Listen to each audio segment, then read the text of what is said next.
Hey there, beginning farmer friends. I'm going to work on the grinder mixer this morning, but we also have a guest coming to the farm today. A very wise guest, a guest that is here hopefully to give me some advice about the shed. So I'll tell you about that in a second. My uncle is here. He's the wisdom. He brought me wood blocks for this and knowledge. So we'll try to put that wisdom and knowledge to good use and the wood block. But I have a question for you, Uncle Lorne.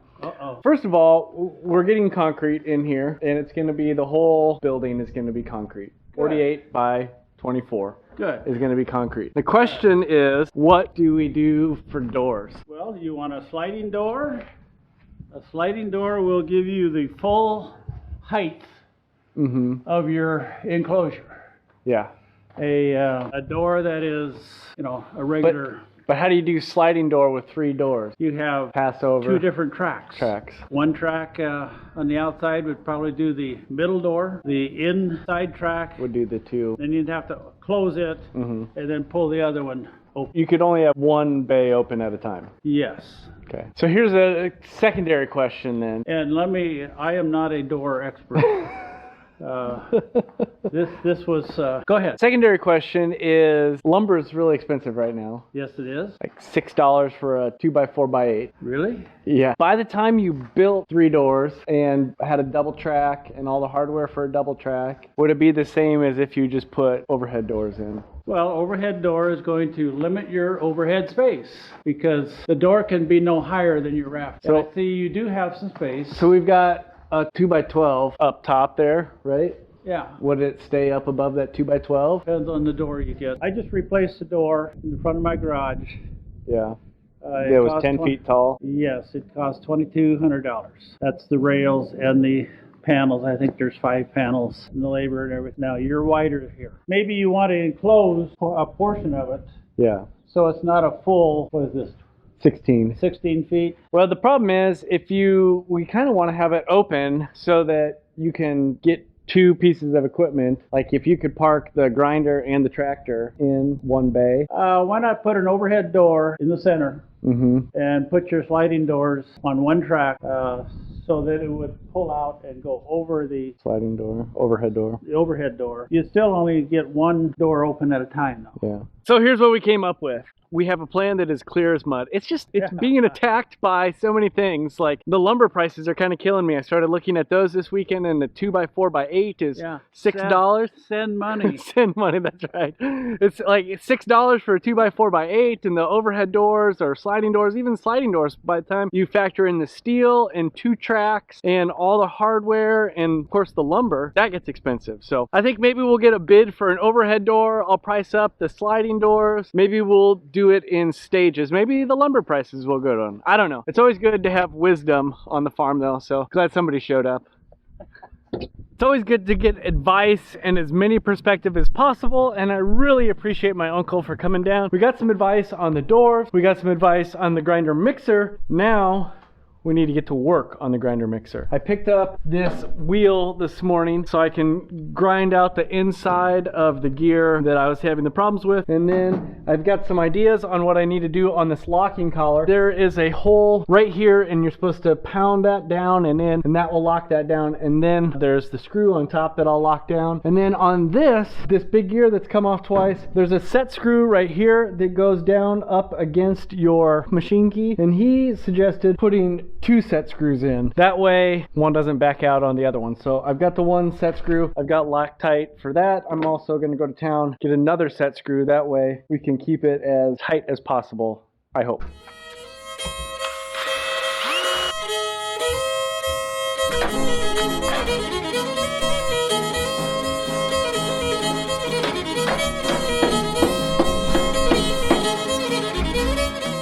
The question also arose after my uncle left. We forgot to look at it.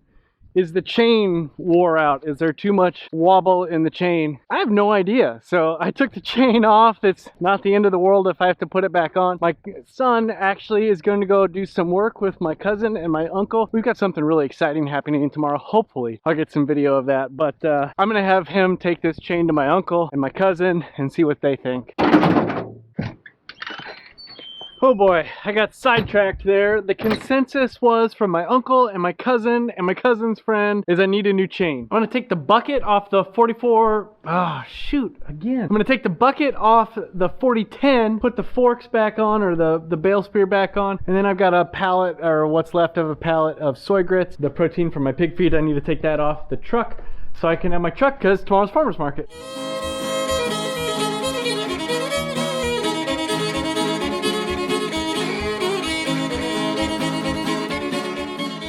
Yeah, I was wondering if I could bring in like used motor oil, hydraulic oil.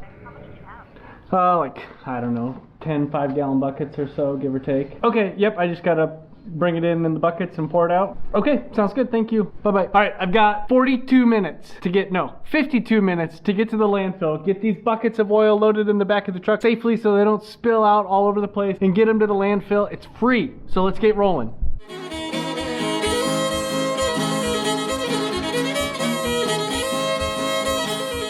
5-gallon buckets full of waste oil. But look at all this stuff that's gone from here. That's a good thing. Actually, I see one hanging here. We're gonna throw this away too because I have no idea what it is. I made it in time, just barely, but I made it in time. This is what we've got to do. We've got to dump all the oil into this right here. That shouldn't be too bad, and look, then there's even a place for the buckets when we're done.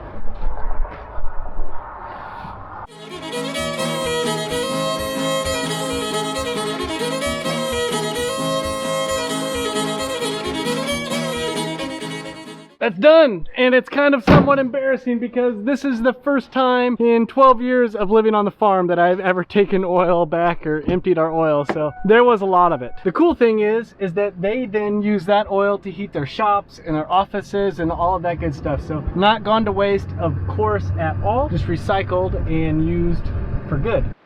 So, minor detail here, but they close at 4 o'clock and it's 4:15. I'm locked in. I know there's people here still. Man, it's embarrassing to be the guy that gets locked in the landfill. Think of if I would have had to spend the night here.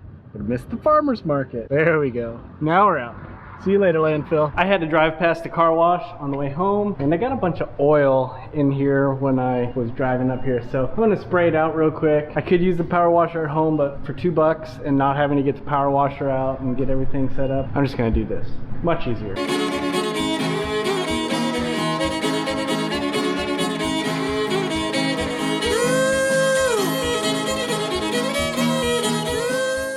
I made it back to the farm. Let me just tell you this, I am not a fan of this plastic bed liner, but I know if I take off this plastic bed liner, everything's gonna fall through to the ground because there's a million holes in that bed. Let's take stock of where we are today because I feel like this is a day where I've run around and done nothing. Grinder mixer project, this project's on hold. As I said earlier, my uncle said we need to get a new chain, so I need to get that chain back, measure it, stop in town, get a new chain. Then I think everything will go together pretty well. I do have a question for you. These are my tractor tire chains, which become very necessary here in a couple months when it's muddy or icy or all of the above, but I don't know how to store them. How do you store your big, heavy tire chains? If you know, put it down in the comments below because I would love a piece of advice on that. The doors on the shed, well, you heard me and my uncle talk about that. I really have no idea what we're gonna do with that, so it might just be one of those deals where we have to go in stages, especially after I started researching those lumber prices. Oh my, expensive, expensive lumber. I do need to come in here and package my pre-orders for tomorrow morning's farmer's market. 3 farmer's markets left, including tomorrow. Not that I'm counting or anything. Oh wait, I almost forgot. I did get rid of this huge bucket pile of used oil. That was a big thing to get done. That was like 75 gallons almost of used motor oil, hydraulic oil. Really good thing to have done there. I would say, generally speaking, it was not an unproductive day. Maybe it just didn't feel as productive as I wanted it to feel. I think this gate kind of describes my day for me today. I got stuff done, but, you know, I'm just a little unhinged. That's funny, right? A little unhinged. I do want to say thank you all so much for watching. I'm going to put this gate back together. I'm going to run around and do a bunch of chores. It's going to get dark fast, and tomorrow it's going to be crazy. Let me just tell you this. Can we just talk weather for a second? So today it was like 54 degrees and windy. Tomorrow it's supposed to be like 40 degrees when I head to the farmer's market, but top out at 70 degrees. And then Sunday, there's a chance of flurries. Not snow, but like a chance of flurries in the air. Kind of crazy weather. Next week it's going to be in the 30s at night and in the 50s during the day. I actually am really excited about that, although there are some things that it makes it a little more difficult to do. Again, thank you all so much for watching. Thank you you for coming along on my ride as a beginning farmer. I hope that you enjoy it. I hope that it's educational, that it shows you the farming life, or at least lets you know you're not alone.